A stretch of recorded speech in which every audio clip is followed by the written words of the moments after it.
Namaskar. Hello and welcome to PGurus channel. I'm your host 𝙒𝙧𝙤𝙪. This is part 2 of my conversation with Rajiv Malhotra ji. I'm sitting in this picturesque Sheraton hotel right outside the Stanford campus in Palo Alto, and for a choice of place, you couldn't have chosen a better place. So this is beautiful, beautiful, and I managed to get a small slice of his time. And this session, we're going to talk about caste and where they are trying to tie this thing in, that is the critical race theory. So first let's start from critical race theory, Rajivji. So here on page 16, I think this is in the introduction. This is why Rajivji said that it's important to read the introduction. I did exactly what you said. I did exactly what you said. I read the introduction, and then I went to chapter 4. But I kind of know that because I've been writing about it for a while. Right. Then I saw chapter 6. This is the gold mine. That is what caste, and that's where I really concentrated. Because there are so many things that we all know, but we need to be able to bring that out at the right time, at the right place, with the right reference. And that's what this is. So, sir, first let's take a look at, walk us through this particular chart here, where you're talking about the history of United States. Yes. Go ahead. So I'm going to discuss this, as he said, in the introduction, page 16. So the old left. So the diagram talks about the old left, and then this is the old left in Europe. Okay, before Second World War, starting with Marxism, and then the Americanization of this old left, because during World War II, a whole lot of Marxists come to the United States, and I'll talk about that. And then how this turns into critical race theory, I'll talk about that also. And what is not in the diagram, but in other diagrams, is how that turns into critical caste theory, and how it gets, the American race problem becomes Indianized. So this is very interesting. So now, the old left started out as Marxism. This is a German construct. And in Marxism, basically you have society has to be divided into oppressed people and oppressors. Two tiers. And the oppressed are the landless workers. They could be factory workers, they could be farm workers. They don't own the means of production. And the oppressors are the capitalists, the bourgeoisie, who own the means of production. And the two of them are, you have to awaken and make the oppressed people aroused against the oppressors, overthrow them in a violent revolution called a communist revolution, which happened in Russia. That's what Marxism means. Now, separately from this, another thing emerged called postmodernism, but in France. And postmodernism is post-modern. Modernism or modernity has ruled Europe for a long time, a few centuries. Europeans are very proud of it. Modernity allowed them to think in a certain way, bring science, bring technology. It's the future of humanity, modern. But then the question was, how come this modern Europe resulted in Nazism, which was the most modern society in the Germans, and how come this modern resulted in 100 million people or thereabouts being killed by communism during the 20th century? So these are horrible products of modernity. So people started talking about post-modernity, postmodern, which means that now we've got to go beyond modern. So these postmodern people started.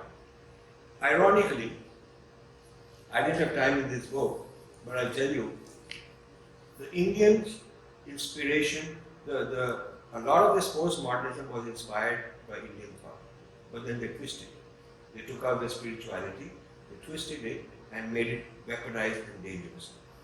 To tell you about the historical origins of postmodernism, when you study the history of postmodern thought, it starts with a man called Ferdinand Saussure, a Frenchman, who wrote a book called Structuralism. And structuralism is considered the starting point where he explains how you look at language, how you look at text when you're interpreting a text, how you look for structures inside which give you hidden meanings. And so this idea that language is not just what's visible above board, that's the tip of the iceberg, but you need to look at hidden meanings, that this theory became known as structuralism. And then structuralism further evolved into post-structuralism, which meant that these hidden meanings contain oppression, because you have to look at, okay, a male wrote this, and so there is patriarchy. Or the person of some dominant religion wrote it, so there is some kind of religious bias. Even if he doesn't say it openly, but it's hidden. And you have to tease it out. The postmodernist job is to tease out hidden power structures. So this started this whole postmodern thing, and it is a French thing. French, Derrida, Foucault, all these kind of great postmodernists started this. The irony is, Ferdinand Saussure, who is the father of all this, as acknowledged by the postmodernists, was a Sanskrit scholar. Oh wow. See, that is the hidden part. They'll never say that. He did his PhD on Panini's grammar. And this is a well-known fact. You look at Ferdinand Saussure, Sanskrit PhD. You can look at it. He did it on Panini's grammar in the late 1800s. And he taught Panini's grammar applied to the interpretation of texts. After he died, his students published his class notes in a book called Structuralism, but minus the references to Panini. They clean it out, and in a sense plagiarism. They put something in the name of their professor, the late professor, and that became the foundational document for what led to postmodernism. So they cleaned out the spiritual part of it, because Panini's everything was linked to the Vedic ideas. It's not just how you read a text and tease out some hidden meanings, but the idea is you deconstruct in order to advance spiritually. The idea is not to create a revolution. The idea is not that I find hidden meanings in what you're saying so I can go after you. It is not to weaponize and create violence. It's to read these texts deeper than what seems to be on the surface. The deeper meaning is spiritual meanings, not political meanings. So it got weaponized. But anyway, that's just the historical origin of it. So postmodernism became a very important thing. And then postmodernism and Marxism had a bit of a tense relationship with each other. Marxism does not want that text should be deconstructed, that the meaning should be considered, not obvious, because Marxism is more blatant. It wants violence, it wants revolution, it wants conflict. And this requires creating a text which says, do this, don't do that, and it believes in absolute facts and absolute truth. Postmodernism says that there is no absolute objectivity, it's all subjective, it's what you read out of the text. So these two had to be reconciled, and they got reconciled. And that reconciliation happened. It was a big event, and this reconciliation was necessary in order to move Marxism forward and bring the entire postmodernism and Marxism together as sort of the new fashionable left. And this is very important, because the result of this is a kind of a new liberalism. This new liberalism, I must say, has a lot to do with the French Revolution.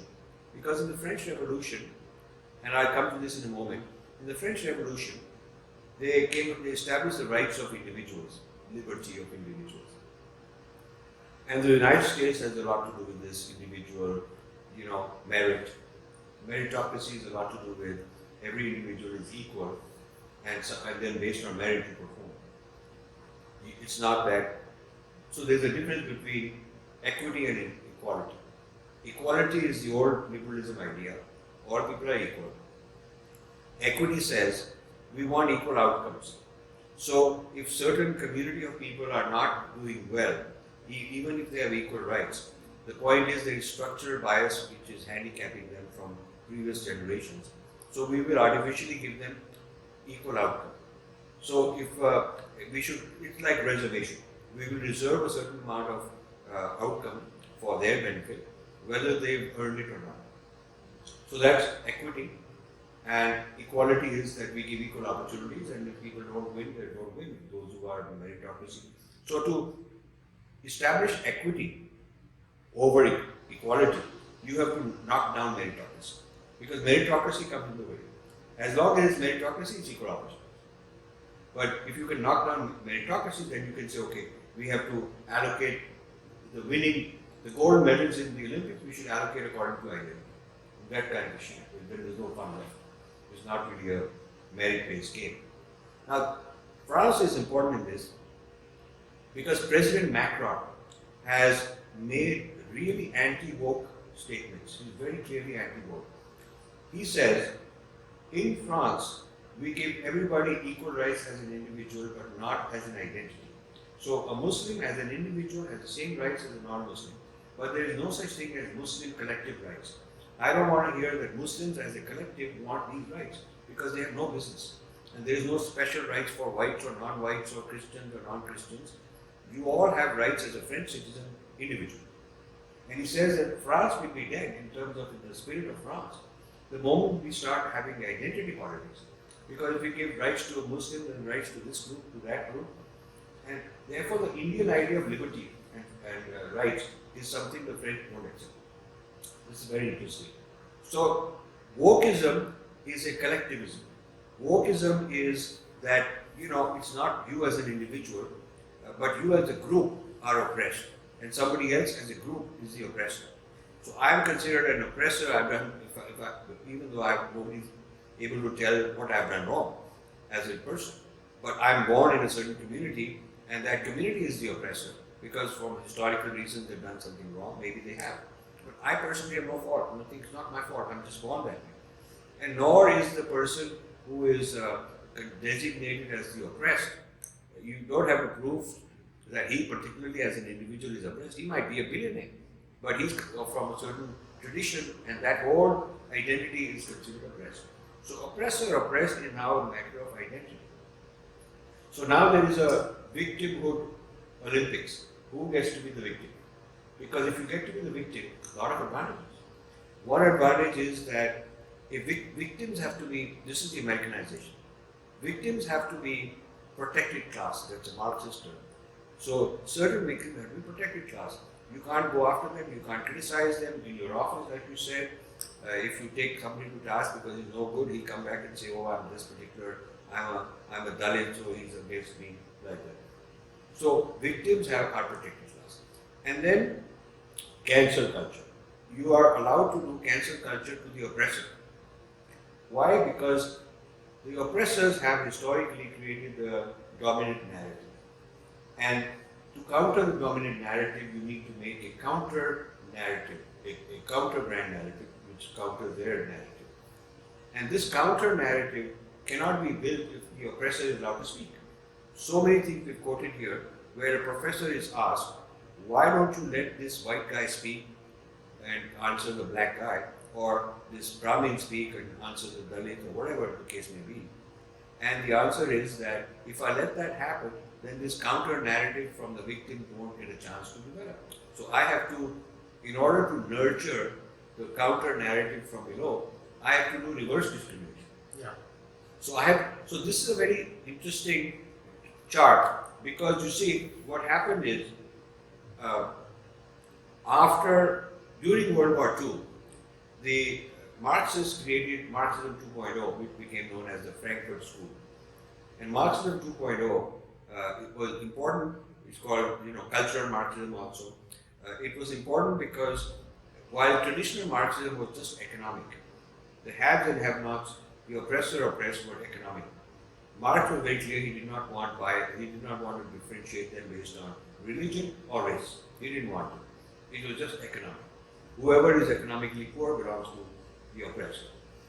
But later, during World War II, they expanded this, and this cultural Marxism, or Marxism 2.0, became more nuanced, and now it was about the cultural means of production, not just economic means of production, but who owns the cultural means of production, which means who owns the narrative production. And they felt that the people who are dominant own the narrative production, and they are the oppressors. So this became 2.0. Of course, we as Indians, you cannot accuse the upper caste of controlling the means of production, because for the last 1,000 years, it's the colonizers who control us. Yes. So we ourselves are colonized. We are the oppressor. Of any caste, anybody in India, you are colonized for 1,000 years. They've taken away your language, first put in Persian, then put in English, in the official language. Taken away all your livelihoods, taken away the education system, translated into, like from the time of Macaulay, into English. So you cannot say that we are the people who own the means of production of knowledge, Because old knowledge, yes, we preserve it, but all the new knowledge produced and all the new narratives produced, the writing of history, is all against us, is all colonized. So the business of saying that that we can map all this to India, which is what is happening, where the upper caste are the oppressors and the lower caste are the oppressed, doesn't make sense. Because all the castes, the grand narrative has been made from the colonizer, and now the grand narrative after independence made by Ramana Thapar and her people is also following the lines. It's not a Brahmanical grand narrative. These are very important people to do. And since we're in the Bay Area, I must mention that a man named Herbert Marcuse from Germany came here as a young man soon after World War II, during and soon after World War II, to bring Marxism here. And he found that race is a very important thing they can use to reframe Marxism, because he felt that there's the issue of blacks, all the civil rights era were going on, and there were Hispanics in California. So he reformulated Marxism, and that eventually led to critical race theory. That critical race theory now is a form of Marxism. When I say that to people, that wokeism is Americanized Marxism, they don't like it because they know that Marxism won't do well in this country. Even the liberals, even the progressive part of the Democratic Party, when I sit down with them and say, do you know that what you're propagating is an Americanized reincarnation of Marxism, they don't like it, they don't want to deal with it. But I've had many arguments and been able to prove it. That in fact, the people who originated critical race theory were Marxists, and their theory resembles Marxism, it is in fact Marxism. So this is a kind of a real quick snapshot of critical race theory and its origins and relationship with Marxism. Yeah. And you're actually somehow setting me up for my next question in a natural way. So viewers, the next thing I'm going to do is jump into chapter 6, page 177. And here, Rajiv ji actually explains the progress of caste, how this thing happened, what events made it to change itself, to morph. And we are going not like 100 years, but thousands of years. Because sometimes when you are in an argument, people will say, oh, casteism has been there for thousands of years. No, sweeping statement. Unless you have data to say this is not true and this is where it changed, the other person is going to win that argument. So that's the kind of arms and armaments that Rajiv ji is giving you in this table. So I would like you to take a little bit of time to explain what each one is. He's starting from the early Vedic period, which is when the Rig Veda, the Yajur, the Sama probably were being written. Because it is believed that Atharva came a few hundreds of years later. I mean, it's okay, mota. So take it away, sir. So here in this page 176, and this is a nice diagram, it says History of Indian Social Structures. Okay, and this gives you all the what we know of the history of Varna, Jati, Caste, all that stuff. So there is we've divided it into various periods. One we call the early Vedic period, and we look at Vedic sources where there is Varnas, but it's not clearly a hierarchy. It is not oppression. There is no requirement that these people are oppressed and these people are oppressors, and there is no economic competition. There is a separate division of labor, but it's not like those people are poor, those people are rich. People of various communities doing different kinds of work are flourishing. It's an era of general prosperity. So you don't see, it's more occupational specialization than anything else. Then you see the 𝙒𝙖𝙦 period, the period of Ramayana and Mahabharata.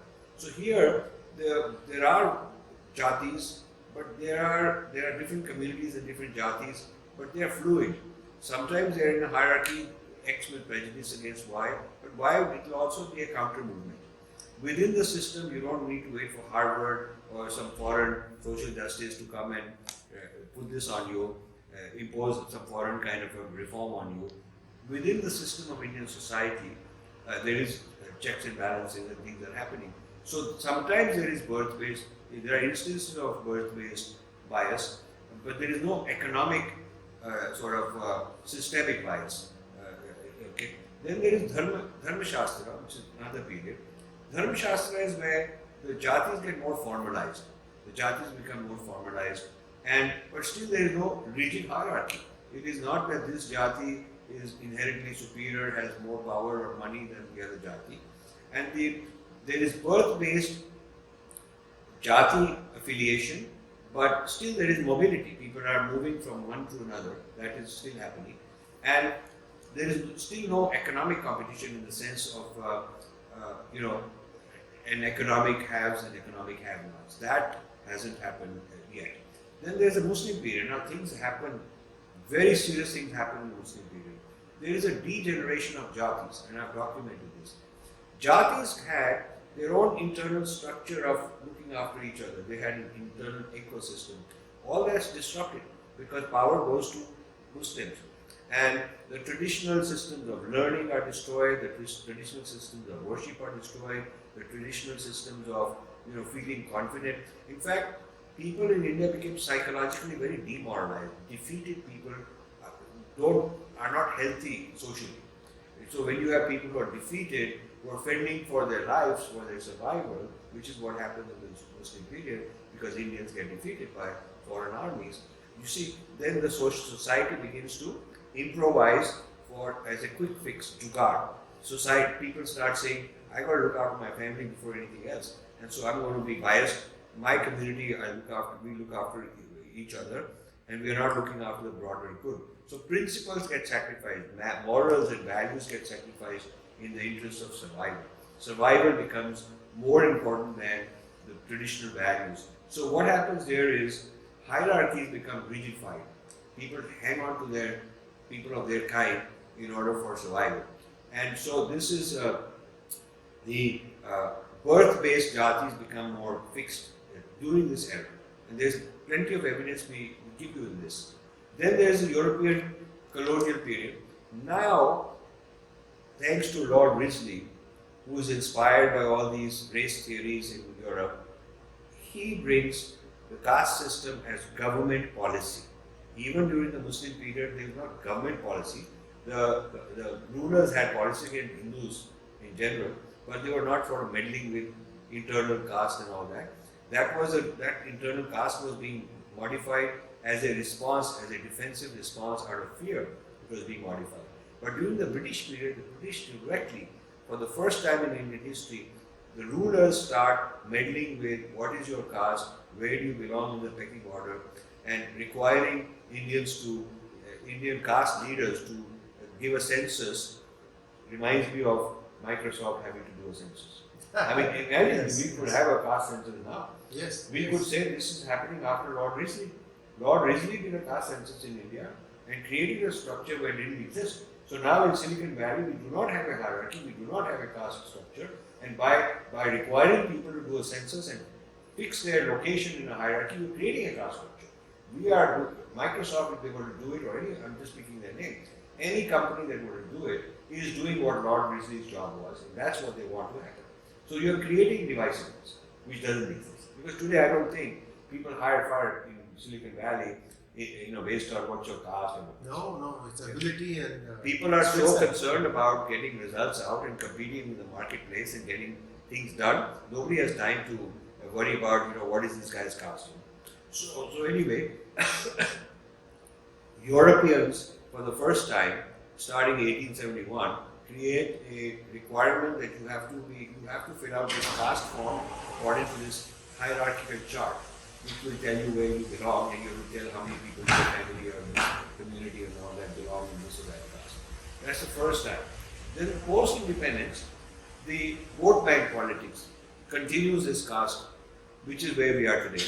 The vote bank politics, the hierarchy, and the government of India and the constitution and all that, it makes official birth-based caste with a hierarchy of who has what privileges and who has what quotas and reservations and so on.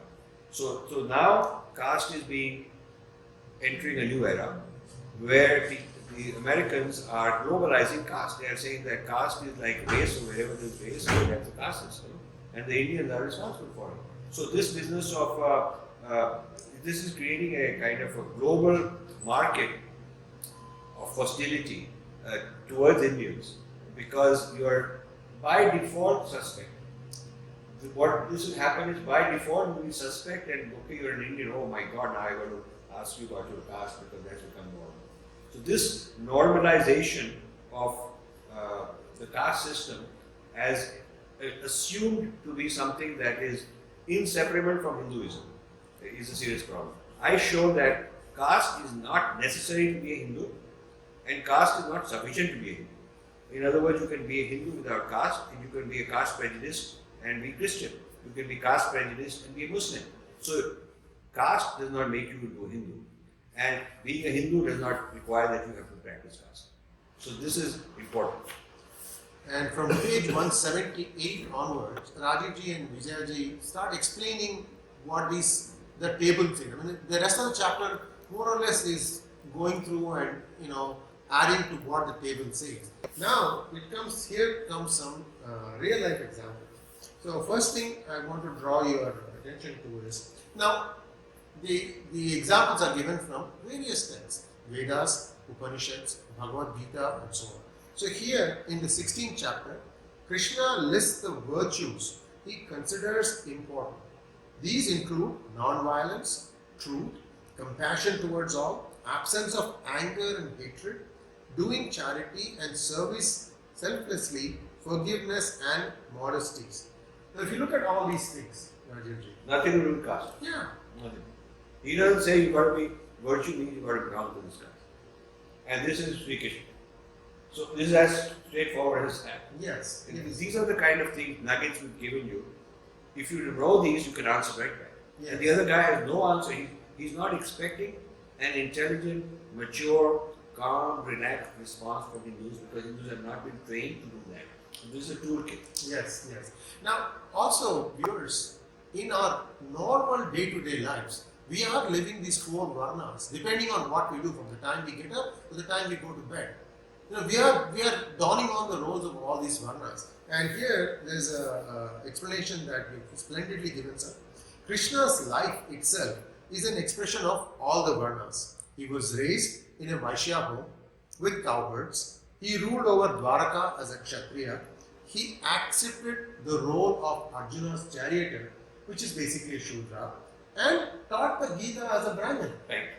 Now any one of us, we can find out when in a day we are this, when in a day we are this. So this is this thing about, somebody being, disadvantaged. Yes, it happened because of the oppressor. Try to get past that. That's what my hope is.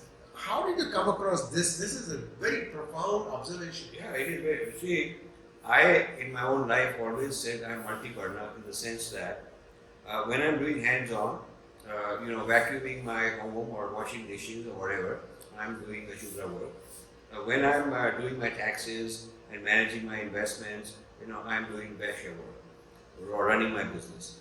When I'm publicly speaking and defending myself or protecting my family, as a community leader or as a family leader, it is Kshatriya. And when I'm an intellectual, when I'm reading, when I'm philosophizing, when I'm teaching meditation, I'm being a Brahmin. So I have different varnas in me. Most people do. Now you may be better at one than the other, that's fine. But you can also practice all of them. So I felt that when we look at Bhagwan's incarnation as role model, and Krishna is so popular, so important as in that capacity, when you look at Bhagwan takes form, actually Bhagwan takes form as everything that exists.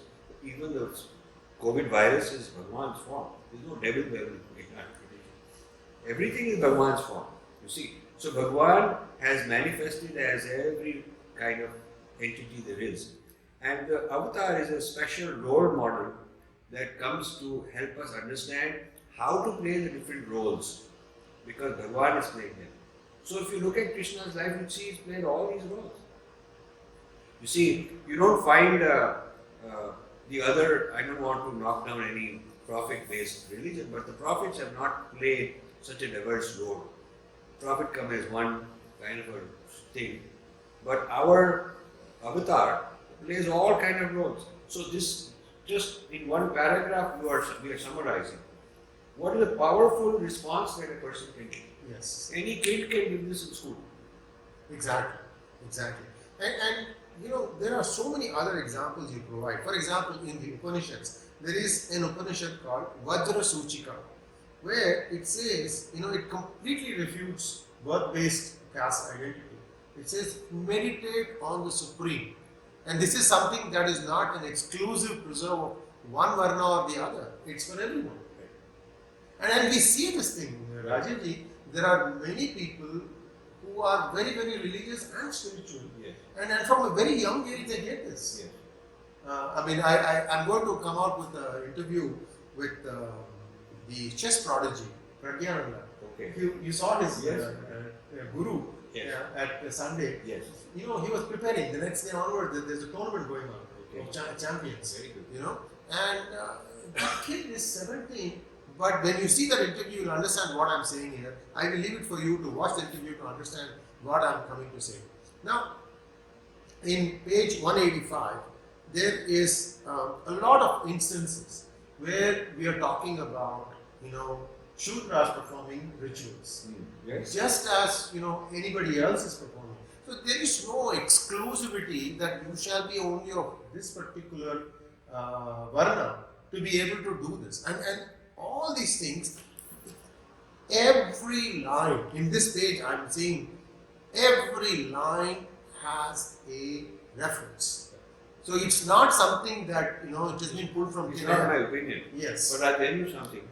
When there was a tsunami in India long ago, I think it was 2004. 2004 December. So Swami Dayananda Saraswati wanted me to go and help out. So we went to Nagapattinam village, spent 3 months there, took a camera crew. We funded a whole Chaturalaya, the youth hospital, which is still running, and doing very well. And I remember our camera crew, we went to look at the people making boats and what kind of thing. So one of the most moving scenes was, you know, you have those rock carvings, Mahabalipuram, very famous rock carving, you know, Right. the biggest rock carvings in the world. So we went in the evening and we saw a humble man with a little diya, and he was walking quietly and doing some puja. So he was speaking Tamil. I asked him, can you please request he tell us a little bit, give us a chance to talk to him. And so through an interpreter, and this is in the film that is online, he tells me that he's like 4th, 5th generation doing this kind of puja. He comes from a very low caste family that, as per government definition, they are the lowest caste. He tells me that. And his job as in this family is to constantly come and do puja to these deities. So I said, but isn't it that they told us this is the preserve of the Brahmin? He said, no, that is why we do it quietly, because even the district commissioner, the IS officer, doesn't want to promote this fact that these people are empowered. They have agency, they are doing this. So then when I went to Nagapattinam village, I went to so many villages and so many communities and so many jatis, regardless of what the jati was, higher, lower, whatever the classification, they had a deity. They had their own guy doing the pujas. So every jati has its own rituals. The jati has a deity and jati has rituals. So it is not like they have to depend on an outside Brahmin to come, and if he doesn't come, they don't have their own temple. They have their own temple and their own deity and their own priest, if you will, every time. And those of us who feel like, oh, okay, well, if I convert to Islam or if I become a Buddhist, the caste thing goes away. It doesn't go away. And that is explained brilliantly in the following pages, 188 and 189. And talk a little bit about the Muslim caste in India, Rajivji, because that's now becoming politically also important. So the Muslims have a caste called Ashraf, and Ajlaf are the lower caste, and then there's one even lower than that. But the two main ones, Ashraf, are people who claim to have ancestry of the superior Muslims. So even the Ashraf, the superior Muslim caste, has 4 subcastes. The highest Ashraf are Saeeds. They are the people who say that they are direct descendants of the Prophet. How they prove it, I don't know. I guess somebody can just go call themselves, change their name to Saeed, and nobody will know, and they'll say, I'm Saeed. I don't know if there's a way to prove it or how, but the people who are Saeed say they're direct descendants of the Prophet. Then there are these sheikhs. Sheikhs are people of high, Arab kind of thing. Then there are Turks and Persians, there are Qurayshis. So there are these different groups within the Ashraf community who claim to be the superior caste of Islam. And the Ashraf are the people who are local, who got converted, who are not ethnically from Arabia or Turkey or something like that. Now, if you don't believe this, look at the Dawn newspaper of Pakistan, high-class newspaper. Look at the classified advertising for matrimonial ads. You will see there, it will talk about Punjabi, Khatri, Muslim girl, want to marry this one, that one, or somebody from this, that caste. Muslims putting matrimonial ads with caste. You should go there and take snapshots. I mean, this is amazing. And these are the things that we are pointing out. You should have it in your toolkit. You should go and put it up when you go to a meeting and they want to make fun of you. You want some counter ammunition, you should put it up and say, what do you think of this? This is not some Indian newspaper, it's a Pakistan newspaper. And they're talking about all this. And Christianity is not very far behind. And there's a separate section for that also. But I think the point that you are driving here is that caste is not necessary to be a Hindu. Yes. If caste made you a Hindu, then all these Muslim caste people and Christian caste people would be Hindus. There would be no such thing. Now you see the irony is, the Christian church is lobbying that Christian caste should be acknowledged by the Indian law as caste so that they can get caste privileges. So you see, so it basically money talks, right? It's all driven by opportunity. So when they found out that, okay, some lower caste people could get opportunities, so they're saying, okay, we also got caste. Previously they're saying, no, we don't have caste, you guys have caste, we're going to cure your caste by converting you. But now we've been converting for 5-10 generations, we got caste, we haven't been able to get it. So it's eating the cake and having it too. Yeah, I mean, that's what it is. Now, see, our kids, neither in India nor in the United States, have this kind of knowledge organized for them in a simple way, accessible way, and we're trying to do that. So they have talking points. So what we're trying to do is organize this in a easy to read, accessible way with convincing evidence. So you'll never be without your talking points. and one of the things that you will face is, what about Karna and his Varna? How come he was not allowed to contest? So, and that also you've given a beautiful explanation. I would like you to explain that. See, let me just read out all this. This is page 181. The famous story of Karna being prohibited from participating in an act for being the son of a charioteer shows that a sense of Jati connected to Varna did exist in that society. However, what is more interesting is that he is offered the throne of a kingdom, thereby causing a change in his Varna, which was also possible in the flexible frame. This is very interesting. And 𝙒𝙗𝙗𝙗, the sociologist, writes, quote, it was well after the Vedic period, after even the period of the Mauryan Empire, that the notion of untouchability came into being. In Vedic texts, the chief is advised to eat from the same vessel as the commoner. Also in the Vedic text, the Rig Veda, there is no mention of untouchability either. It was only around the 2nd century Common Era that the stratum of untouchables and the notion of untouchability became evident for, and then there are some Dharma Shastra based out. So what we are showing is that you have to understand the history of these things. So you can't say that it was originally there. I have no problem saying that my heritage has problems, has social injustices, as does every other. I do have problems saying that these are structurally inseparable from the Vedic heritage. These things come and go, like in any society, in any corporate structure, there will be bad examples, good examples. There are people who are biased.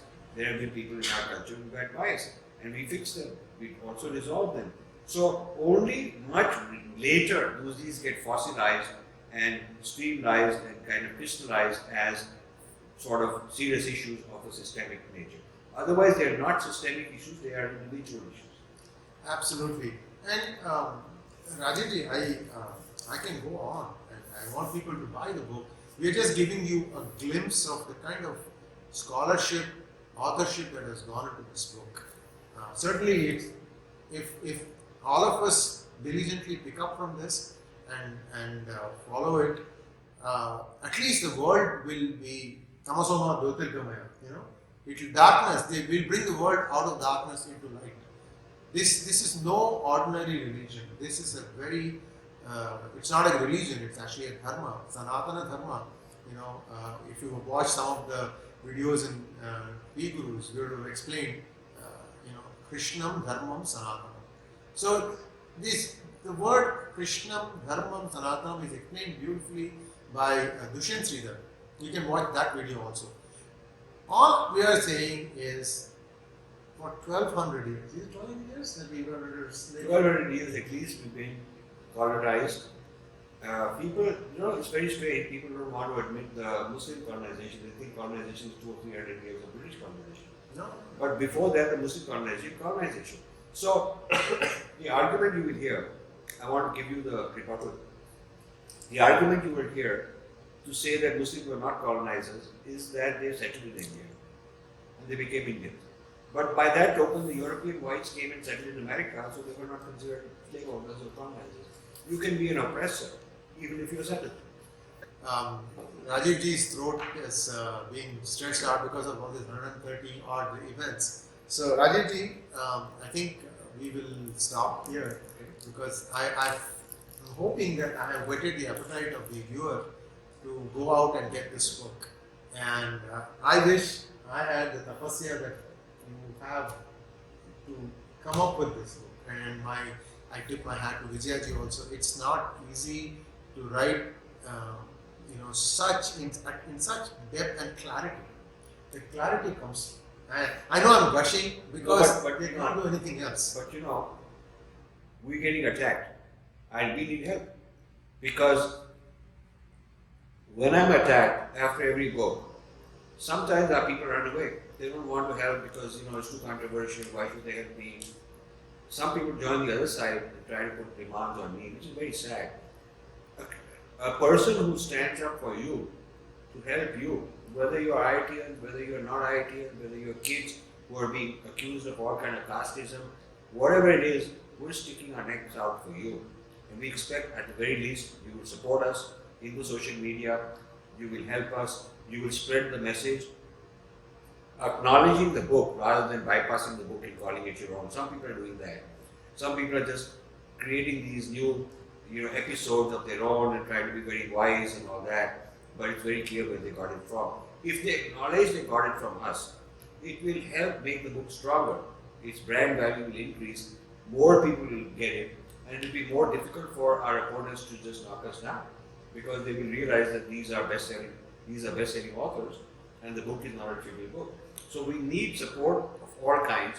Of course, the biggest support we need is from people like the IITians because they got deep pockets and they can change the discourse if they decide to help us. And they don't have to come out in the open. This is something, all we are saying is there are some things that we need because there's only so much one can accomplish. I mean, Rajivji has practically given all his wealth away. And for what? I mean, and I'm no, I've completely invested everything I've got in PGurus. And why are we doing this? Because there is certain greatness in this religion, in this dharma. And that search of supreme, maybe we are a little bit tired of the others, but you don't have to feel left behind. You can read this book. You can, fight these battles for us. These are all intellectual battles. And I'm hoping and praying that at least 10, 15, 100, 1,000 yodhas, once you have that, the world will be a better place. That is the thing. It's not just I feel good about this. This tradition needs to survive for the future of humanity at large. Yes. Every one of us. Thank you once again, sir. Namaskar. Namaskar. Thank you. And this is, think of it as a Sashta Namaskar, because it's just many of us know what is in this book, but it requires some penmanship of this nature to bring it across and put it across. For far too long, Hindus have been doing that. They just ignore it. Yeah, let it go. We know it. But it's no longer there. We are losing out by ignoring some of this stuff. We need to stand up and fight for what is that. Thank you once again, sir. Namaskar.